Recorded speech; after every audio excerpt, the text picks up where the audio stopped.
अब देखो sliding mechanism क्या है, इसको भी थोड़ा सा समझ लेते हैं। सबसे पहले अब तक क्या था कि कोई वेटिंग लिस्ट नहीं थी, एसएससी ने एग्जैक्टली वेटिंग लिस्ट जारी नहीं की है, यानी कि जिस दिन रिजल्ट आएगा तो एसएससी उस दिन कोई दो लिस्ट जारी नहीं करेगा कि इनका सिलेक्शन हुआ है और ये वेटिंग में ना, एक ही लिस्ट आएगी कि इनका सिलेक्शन हुआ है।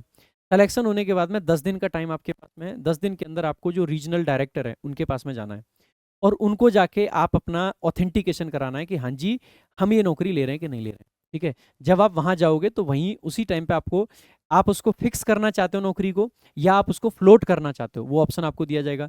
अगर आप वहां पे जाके फिक्स करा के आ जाते हो तो इसका मतलब है जब दोबारा रिजल्ट आएगा लगभग 15 दिन के बाद में या 20 दिन के बाद में, क्योंकि देखो 10 दिन का विंडो मिल रहा है आपको अपनी नौकरी को फिक्स कराने का, उसके बाद में वही पूरा डाटा कहाँ से कितना फिक्स किया है, किसने क्या किया है, वो डाटा फिर से एसएससी के पास आएगा और उस डाटा को फिर से एनालाइज करके फिर दोबारा से रिजल्ट बनाया जाएगा। यानी कि आई थिंक लगभग 20 से 25 दिन का टाइम लगेगा री रिजल्ट आने में, दोबारा से रिजल्ट आने में।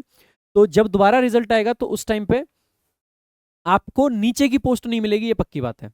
जैसे मान लीजिए आपने, आपकी पहली प्रेफरेंस थी कुछ, दूसरी कुछ, आपको 5वीं प्रेफरेंस मिली और आप बेशक फ्लोट करना भी चूज करते हो ना, तो भी आपको जो आपकी ओरिजिनल मिली हुई पोस्ट है 5वीं, 5वीं से ऊपर मिलने का चांस है, नीचे नहीं मिलेगी, क्योंकि आप 5वीं पे तो पहले रिजल्ट में ही हो। दूसरे में सिर्फ आपकी पोस्ट इंप्रूव हो सकती है, घटेगी नहीं। क्योंकि क्या होगा, जैसे मान लीजिए टोटल 15,000 वैकेंसीज थी, 15,000 लोगों का सिलेक्शन हुआ, 10 दिन के अंदर 3,000 लोग ऐसे थे जो पहुंच ही नहीं पाए, यानी कि वो 3,000 एब्सेंट मार्क कर दिए जाएंगे और उनकी नौकरी खत्म, टाटा बाय बाय। ना कोर्ट उनको नौकरी दिला पाएगा ना कुछ और, क्योंकि एसएससी बाकायदा अपना मेंशन करता है कि जी अगर आप 10 दिन के अंदर नहीं रिपोर्ट करते हो तो you will be marked absent, और उसके बाद में कोई भी आपका रिप्रेजेंटेशन स्वीकार नहीं करा जाएगा, क्योंकि उनको री रिजल्ट देना है। अब जैसे ये वाला काम होगा तो मान लीजिए 3,000 बच्चे एब्सेंट हो गए, तो उन 3,000 की जगह पे जो पिछले 3,000 थे ना उनको शामिल किया जाएगा। अब उन पिछले 3,000 में से किसको कहाँ शामिल किया जाए, अब ये दिक्कत है। या तो ये किया जाए कि सबके रिजल्ट को दोबारा से निकाला जाए, या फिर दूसरा ऑप्शन ये बनता है कि भैया रिजल्ट जैसे जिन बच्चों ने चूज किया था कि भाई हमारा ये फिक्स है उनका वही छोड़ा जाए। जैसे मान लीजिए एमईए के 10 लोग नहीं पहुंचे रिपोर्ट करने, यानी कि उनको एमईए नहीं करनी है, यानी कि वो एब्सेंट है। अगर 10 लोग एमईए के रिपोर्ट करने नहीं पहुंचे तो जो एमईए से नीचे कट ऑफ गई होगी, जैसे मान लीजिए किसी की सीएसएस मिला था, उसकी पहली प्रेफरेंस एमईए थी, दूसरी सीएसएस थी, लेकिन 0.5 मार्क्स कम रहने की वजह से एमईए नहीं मिल पाया, सीएसएस मिला। अब क्योंकि एमईए में 10 पोस्ट खाली हुई हैं, तो जो अगले बिल्कुल रैंक पे होंगे जिनकी प्रेफरेंस एमईए रही होगी उनको ऊपर उठा दिया जाएगा, उन 10 की जगह पे भर दिया जाएगा। अब क्योंकि कुछ सीएसएस में से एमईए में पहुंचे तो सीएसएस में भी कुछ वैकेंसी खाली हुई, प्लस में कुछ सीएसएस का हो सकता है रिपोर्ट ना कर पाए हो, उनकी खाली हुई, तो जो नीचे वाले लोग फ्लोट चूज करेंगे उनको और ऊपर लाया जाएगा। फ्लोट उन्हीं को किया जाएगा जो कि फ्लोट चूज करेंगे। अगर फिक्स चूज करते हो आप तो इसका मतलब है कि फिर आपको, मतलब आपकी पोस्ट को ऊपर नहीं बढ़ाया जाएगा। तो यही चीज इन्होंने स्लाइडिंग मैकेनिज्म में बता रखी है। प्रॉब्लम यही थी कि बहुत सारी वैकेंसीज खराब चली जाती थी, लोग डॉक्यूमेंट वेरिफिकेशन में पहुंचते ही नहीं थे।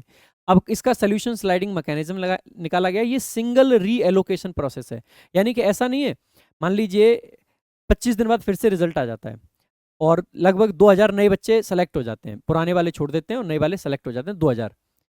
अब दोबारा मान लीजिए इन बचे हुए जो नए आए उनमें से भी 1,000 लोगों ने छोड़ दिया, तो उन 1,000 के लिए अब कोई ऑप्शन नहीं है। अब इसका मतलब है जो मिल गया मिल गया, सिर्फ एक बार सिंगल री एलोकेशन हो रहा है यहाँ पे, है ना, तो ये भी ध्यान देंगे।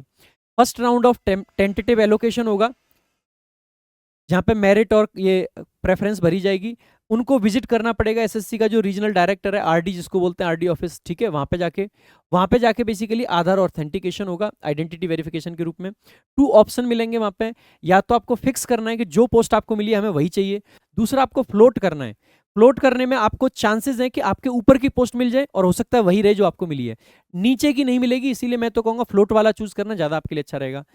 स्लाइडिंग राउंड जब होगा तो only 1 sliding round will be conducted, सिर्फ एक स्लाइडिंग राउंड होगा, उसके बाद में नहीं होगा। अगर हम रूल्स की बात करें तो जो फिक्स कैंडिडेट होंगे इनका कोई अपग्रेड पॉसिबल नहीं है। अगर वे ज्वाइन नहीं भी करते, मान लीजिए एक बार फिक्स करके आ गया और ज्वाइन नहीं किया, तो वो जो सीट है वो अगले साल की वैकेंसी में चली जाएगी, अब दोबारा वेटिंग लिस्ट नहीं आएगी, है ना। इसके अलावा जो फ्लोट कैंडिडेट्स हैं वो उनका क्या होगा, अगर उनको अपग्रेड पॉसिबल है तो अपग्रेड किया जाएगा, और अपग्रेड अगर उनका हो गया है तो उनको जो अपग्रेडेड पोस्ट है वही ज्वाइन करनी पड़ेगी। ये नहीं कह सकते कि सर हमें ओरिजिनल वो मिली थी वो दे दो हमें, नहीं, फिर आप ये नहीं कह पाएंगे। मान लीजिए ओरिजिनली किसी को टीए मिला, लेकिन अपग्रेडेशन के बाद में उसको लेट से टीए की जगह पे उसको ऑफिस सुपरिटेंडेंट वाली जो पोस्ट है वो मिल गई, लेकिन उसको लग रहा था कि टीए में उसको मिल सकता था नॉर्थ, लेकिन ऑफिस सुपरिटेंडेंट में आप उसको मिला साउथ, तो वो ये नहीं कह सकता कि सर मुझे तो टीए ही दे दो पहले वाला ना, जो मिल गया वो मिल गया। उसके बाद में या तो ज्वाइन करना पड़ेगा या छोड़ना पड़ेगा, ये इसमें प्रोसेस है, ठीक है। तो सिस्टम यही है कि मैक्सिमम सीट भर जाएं, तो एसएससी ने ये स्लाइडिंग मैकेनिज्म इंट्रोड्यूस करा है।